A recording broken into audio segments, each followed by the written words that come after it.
Coucou tout le monde, c'est Letty. Bienvenue dans cette nouvelle vidéo du mercredi pour Tout en colle. J'espère que vous avez bien profité de votre été et que votre rentrée s'est passée au mieux. Qui dit début de mois dit nouvelle box et nouveau kit mes jolies découpes. Alors bien sûr, la réalisation que je vous propose aujourd'hui utilise ces deux kits et je commence par la découpe de mon papier Maya. Vous le savez maintenant, sur le blog, vous allez retrouver toutes les infos de découpe certes, mais également comment tirer parti au mieux de vos feuilles de papier Maya pour ne pas en gaspiller et faire en sorte d'en avoir un maximum pour faire des tas de projets. Quand tous les éléments sont prêts, je prends ma colle à pointe fine. Je n'ai pas oublié bien sûr de couper en angle mes petites pattes de collage de manière à ce que ce soit vraiment joli au niveau finition. Et je marque bien mes plis avec mon plioir en prenant soin de partir du centre de mon pli jusque vers les extrémités, parce que vous savez que si on part d'un côté pour aller de l'autre, on a toutes les chances d'avoir quelque chose qui part de travers, quand bien même on a bien fait ses marques soit avec son massicot, soit avec un plioir et un réglé. Côté colle, grâce à la colle à pointe fine, j'en mets sur toute la superficie de mes pattes de collage, mais une couche vraiment ultra fine. Là, vous voyez, le trait est vraiment très très fin. De cette manière, ça colle très bien et ça ne déborde pas de partout. Et bien sûr, je m'arrange pour faire correspondre mon pli avec le bord de mes découpes de feuilles. Comme ça, au niveau finition, on aura quelque chose de vraiment très joli, très agréable à regarder. Et on va créer, une fois qu'on aura fini de coller nos deux volets, une petite patte de fermeture pour que ces deux volets puissent tenir fermés. Pour ça, dans mes chutes de maillage, j'ai pris une des petites bandes qu'il me restait. Bon, elle fait quasiment 2 cm, pas tout à fait, mais justement c'est drôlement pratique puisque je vais créer une ouverture qui elle fera 2 cm. De cette manière, je suis sûre que ma pâte de fermeture pourra vraiment passer par l'ouverture que je vais réaliser. Je me mets à 1,5 cm du bord, vous voyez mon réglé est à 1,5 plus bas que le bord de mon papier et je crée une petite ouverture qui fait donc 2 cm de large. Et à l'aide de mon scalpel et toujours de mon réglé, je fais une ouverture. Je vais faire un petit rectangle et m'arranger pour que celui-ci fasse à peu près 2 mm de largeur. Je vais glisser la petite bande au travers de l'ouverture, donc ça va au niveau taille, il n'y a pas de souci. Je règle à peu près la longueur dont j'ai besoin, ce que j'ai envie de faire. Alors après, à vous de choisir. Moi, je vous mettrai les dimensions que j'ai utilisées au final pour l'album. Après, rien ne vous empêche de la faire moins longue, plus longue, peu importe. Une fois que je l'ai bien positionnée, je fais des petits repères pour la longueur de la patte avec mon crayon. Je coupe, donc là je fais au ciseau parce qu'il n'y en a pas très long, donc il y a assez peu de chances que je parte de travers. Ensuite, je mets les petits repères sur la pochette. De cette manière, je pourrai coller la patte de fermeture bien droite. Je fais 2 traits puisque au départ je voulais la coller sur toute la longueur et puis finalement vous allez voir que je me ravise, je vais effacer ces petits repères parce que je me dis qu'après tout cette pâte de collage, pourquoi on ne la collerait pas que sur 2 petits endroits? Donc voilà, c'est là que je me dis ah non en fait on va faire différemment. Donc je la colle juste au début et à la fin du volet, tout simplement pour pouvoir glisser en dessous, pourquoi pas un mini marque-page, tout ce qui sera relativement peu large, c'est vrai, mais bon, je me disais que ça pouvait être une idée d'en tirer parti pour faire une mini belly band et une mini ceinture en français dans le texte. Et voilà, donc si on veut pas s'en servir, c'est pas grave, hein, ça on aura l'impression que la pâte de collage est complètement fixée et si on veut s'en servir, au moins c'est disponible. On peut passer à la page suivante, ultra simple. Donc là, c'est juste un volet qui est collé. Alors au départ, je l'avais pensé sur le haut de ma page, mais vous allez voir par la suite que je vais faire une petite erreur, et bien ce sera un volet qui s'ouvrira vers le bas. Oui, je sais, les scrapeuses n'ont jamais tort et trouvent toujours une solution. Alors voilà d'où vient ma petite bêtise. Pour faire la pâte de collage qui viendra mettre les pages sur la reliure, j'ai choisi de faire des pochettes. Donc cette pochette, je voulais qu'elle soit, elle sera à l'arrière, ça il n'y a pas de problème, c'est ce qui sera au final. Donc je mets de la colle sur 3 côtés pour fermer ma pochette et j'ai ma petite pâte de collage. Et là je m'aperçois que, oups, Je l'ai mis sur la droite de ma page alors qu'il aurait fallu qu'elle soit sur la gauche. Bon bah c'est pas grave, la page s'ouvrira vers le bas. La troisième page est la plus simple, c'est tout simplement un rectangle sur lequel je viens poser la petite pochette, donc toujours pareil, ma colle sur les trois côtés, et je positionne ma pochette sur mon rectangle. Bon, là il y avait peu de risque de faire une bêtise puisque je n'ai rien collé du tout sur ce rectangle, peu importe le côté où je la place. Par contre, attention à mettre la pâte de collage vers l'extérieur tant qu'à faire, parce qu'en milieu de page, c'est pas ce qu'il y a de plus pratique. Et enfin, je colle la fameuse pochette sur la troisième page, celle avec les deux volets, et cette fois-ci, je fais bien attention de la mettre du bon côté, de manière à avoir l'ouverture de mes deux volets comme je le souhaitais, c'est-à-dire avec la pâte de collage qui reste sur le volet de droite. Après, effectivement, on pourrait tout à fait l'imaginer s'ouvrir de l'autre côté, ça n'aurait pas beaucoup d'importance. Mais pour une fois que je faisais attention, on va quand même pas me jeter la pierre. Mes trois pages sont prêtes. J'ai choisi de mettre d'abord la page avec les deux volets, puis la page avec le rabat vers le bas, et enfin la page la plus simple, toujours avec la pochette au dos pour faire la pâte de collage qui vient sur la reliure.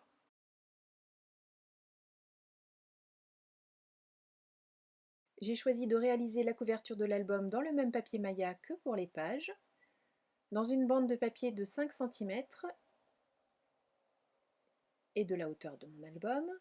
J'ai fait deux plis à 1 cm de chacun des bords, ce seront les pattes de collage sur lesquelles viendront la couverture avant et la couverture arrière de l'album. Et j'ai 3 cm au milieu pour venir positionner les trois pattes de collage de mes pages, sachant que j'ai choisi que la première page, celle avec les rabats, soit tout de suite derrière ma couverture. J'aurais pu faire la patte de collage d'un centimètre, enfin le dos de reliure pardon, d'un centimètre plus large. De cette manière, on aurait commencé par un entre guillemets un vide de 1 cm et ensuite seulement on aurait eu la page.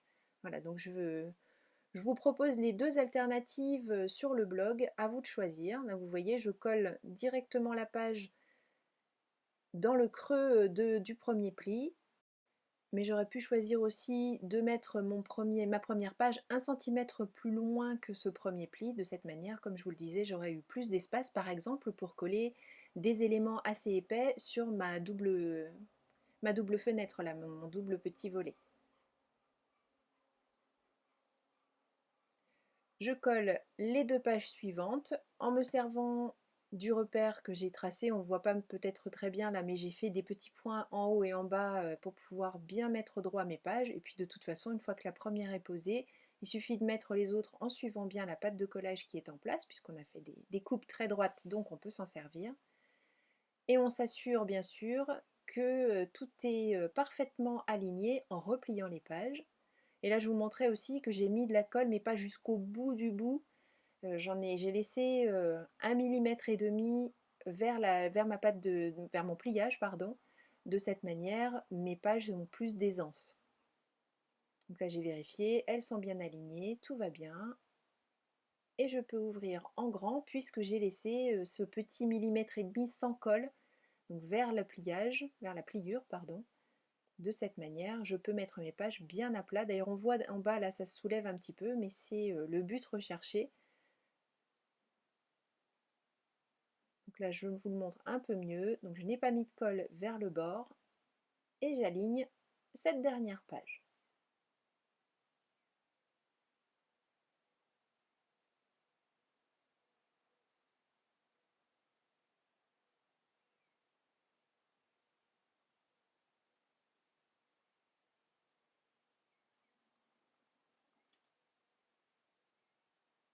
Voilà, nos trois pages sont en place. Reste plus qu'à ajouter le reste. Donc, vous voyez là, d'ailleurs, le centimètre dont je vous parlais, on l'a à la fin. Donc, ça aurait pu être sympa de l'avoir au début. Enfin bon. Je coupe bien sûr mes pattes de collage en biseau. Et j'ai fait deux autres rectangles exactement de la même taille que ceux que j'ai utilisés pour faire mes bases de page. De cette manière, je crée mes deux couvertures. Pour les coller, rien de plus simple, de la colle. Donc là, j'avais collé un peu de travers, donc je me suis dépêchée de défaire. Je mets donc de la colle. J'aligne bien mes pages de couverture avec les pages qui sont en place sur l'album et le long de la pliure. Et même chose de l'autre côté. Toujours avec mon filet de colle le plus fin possible. Cette fois-ci, je mets de la colle bien sur toute la page, toute la bande de collage, pardon, puisque je n'ai pas besoin d'aisance particulière, contrairement à ce que je vous montrais tout à l'heure pour les charnières. Et on peut passer à l'habillage de la couverture. J'ai choisi le papier bleu. Je coupe des rectangles un petit peu plus petits puisque je veux garder une sorte de cadre avec mon papier gris.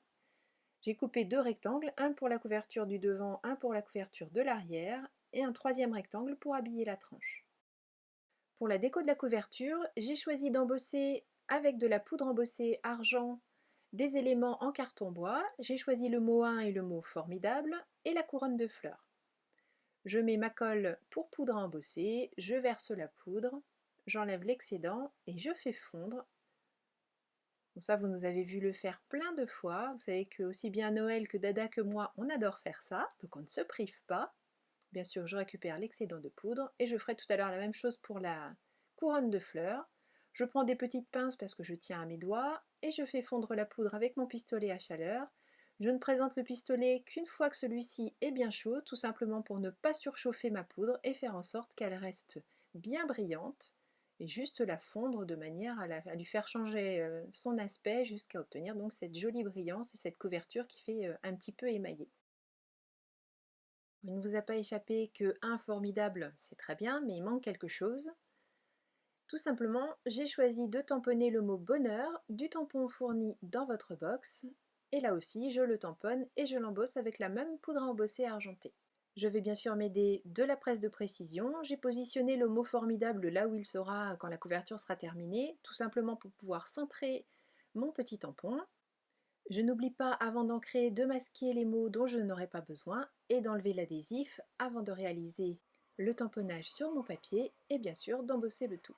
Pour fixer les différents éléments, rien de plus simple, toujours la fameuse colle à pointe fine. Le mot bonheur, lui bien sûr, est déjà fixé puisqu'on l'a embossé directement sur le papier. Je dépose des tout petits points de colle au dos de toute la découpe. De cette manière, je n'ai pas trop de colle. De toute façon, si ça déborde un petit peu, on va voir, là j'ai des petites gouttes qui se voient au travers, mais ça devient totalement transparent ensuite une fois sec. Je centre bien la découpe, aussi bien en largeur qu'en hauteur par rapport au mot qui est embossé. Et je fais la même chose avec le reste de mes découpes. Je découpe des séries de 4 petits éléments du ruban irisé qui est dans votre box. J'utilise ma colle à pointe fine là encore. Et en mettant la couverture à plat, vous apercevez une des étiquettes de la série que j'ai eue dans mon lot de papier, que j'ai maté sur un petit morceau du papier gris, toujours celui que j'ai utilisé pour la couverture et pour les pages, pour faire une sorte de rappel. Et puis comme ça, on a un élément rose avec les pois irisés sur le devant et un élément rose sur l'arrière.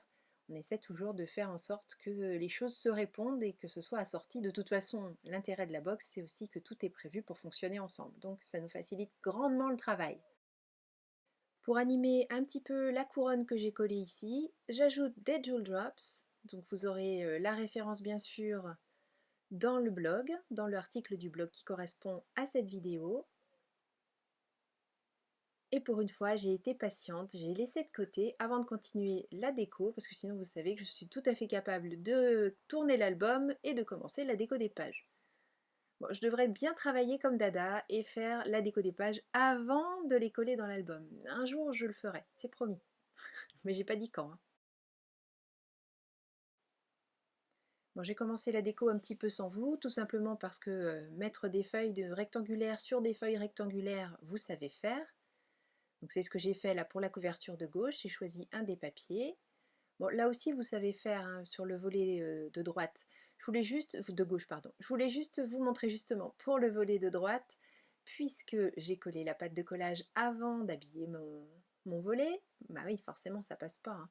Donc je vais faire en 2 fois. Je fais un repère sur le haut et sur le bas de la pâte. Coupe avec mes ciseaux mais pas le long des repères, je me laisse un petit peu de marge tout simplement pour venir créer des sortes d'échancrures qui ensuite se glisseront sous la pâte, j'allais dire la pâte de collage, non, sous la pâte de fermeture, puisque j'ai choisi de faire en sorte qu'on puisse glisser quelque chose derrière. Donc vous voyez, je fais une petite ouverture en biseau comme ceci, et je pourrais coller mon papier en glissant une partie sous la pâte. De cette manière, on fait quelque chose de très propre. On pourrait choisir de faire un collage au ras de la pâte de collage, mais j'avoue que ça me gêne un petit peu. Et puis le fait qu'on ait du papier qui passe sous la pâte, mine de rien, quand on va glisser quelque chose en dessous, eh bien, on ne sera pas arrêté, il n'y aura pas de butée, vous voyez ce que je veux dire? Ce sera quand même beaucoup plus sympa, et de toute façon c'est plus propre, plus joli d'avoir un peu de papier qui se glisse sous la pâte. Voilà, on a presque l'impression que j'ai habillé mon volet avant de coller la pâte de fermeture. Mais bon, ça y est, hein, sujet clos, je sais, j'ai fait une bêtise.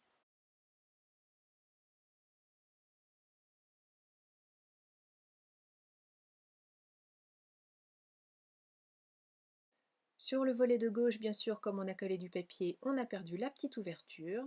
Avec le scalpel, j'enlève très proprement, le plus proprement possible en tout cas, le papier qui me gêne. Et de cette manière, je peux utiliser la pâte. Pour fermer, je prends un mini velcro. Et pour l'habillage de la pâte elle-même, comme tout à l'heure, je reprends le petit ruban irisé, à nouveau 4 petites bulles, je les fixe avec ma colle à pointe fine et j'attends bien que ça sèche avant de manipuler ma pâte de collage, ma pâte de fermeture. Je ne sais plus si je l'ai précisé, mais bien sûr j'encre tous les bords de mes papiers avant de les coller dans l'album.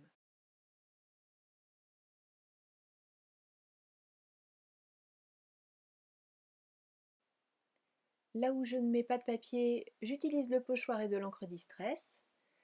Je protège les parties sur lesquelles je ne souhaite pas mettre d'encre. Et sur le fameux volet qui s'ouvre vers le bas, à l'aide d'un doigt mousse, je mets à nouveau cette encre-colle de la marque Wow qui me permet de fixer la poudre à embosser. Et comme poudre à embosser, j'ai choisi celle qui se transforme en colle quand on la chauffe. De toute façon, je vous mets bien sûr toutes les références dans le blog, donc ne vous inquiétez pas, vous aurez tous les éléments que j'ai utilisés. Comme tout à l'heure, je fais bien chauffer mon pistolet à chaleur, je le présente devant la poudre et j'arrête de faire fondre dès qu'elle est devenue transparente. En fait, si on la surchauffe, elle ne colle plus. J'aurais pu choisir de mettre du foil par exemple, mais j'ai choisi les petits flocons argentés pour faire un rappel avec certains éléments de la collection qui est dans la box, et notamment l'étiquette que j'ai collée juste au-dessus, puisqu'il y a des éléments argentés sur les beaux papiers. Et j'ai aussi bien sûr utilisé le magnifique tampon coquelicot qui est dans notre box, qui se marie bien sûr parfaitement au papier, mais ça vous avez l'habitude, hein, Noël ne met pas les éléments dans la box au hasard. Bien sûr, c'est un savant cocktail de choses qui se marient parfaitement les unes avec les autres. J'ai réalisé les tamponnages avec une Distress Oxide. Et sur le volet de droite, je vais faire un bouquet de coquelicots en reprenant le tampon vase que l'on avait eu dans une box précédente. Et c'est Noël qui m'a donné l'idée puisque j'ai regardé sa vidéo de présentation de la box. Et je vais mettre 3 fleurs de coquelicot dans ce vase. Une des tiges de coquelicot se retrouvait trop courte puisque le coquelicot sur le tampon, la tige a une longueur particulière. Eh bien, qu'à cela ne tienne, j'ai tout simplement remis de l'encre juste sur la tige et j'ai prolongé ce dont j'avais besoin. Je l'ai fait d'ailleurs pour les 2 autres coquelicots aussi, pour que l'on ait l'impression que les tiges aillent bien jusqu'au fond du vase.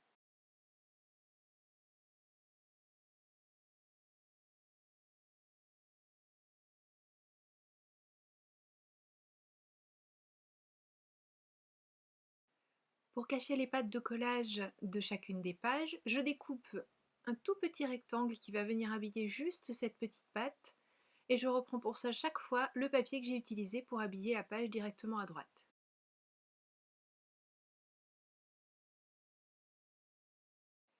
Pour mettre un titre également sur la tranche de l'album, je prends une des découpes, j'enlève le tout petit morceau qu'il restait, et puis je vais couper. Alors j'aurais pu choisir de mettre Ami ES pour la vie, mais j'ai choisi Ami, mélange de masculin et féminin. Je vais mettre un petit rappel qui a été un petit peu le leitmotiv des décos de cet album, à savoir les petites bulles, mais cette fois-ci je mets 2 et 2 du fait de la place dont je dispose. Et pour mettre de la couleur sur cette découpe, j'utilise la Distress Oxide qui m'a servi pour faire le tamponnage des petites fleurs tout à l'heure. On peut maintenant faire une petite visite de l'album. Donc tout d'abord la couverture comme vous l'avez déjà vu tout à l'heure, le côté. Donc là la colle n'est pas complètement sèche, d'où les petits points blancs que l'on voit, mais ils vont disparaître. La vue du dessus. Quand on ouvre sur la gauche une page complète, ici l'ouverture avec la pâte que l'on a créé, les différents tamponnages. Donc on peut imaginer du journaling, on peut imaginer des photos bien sûr. Les dimensions de l'album sont suffisamment grandes pour y accueillir des photos en taille normale ou très légèrement retaillées. Des pochettes un petit peu partout. Donc, mine de rien, pas mal d'espace pour venir y mettre des petites choses.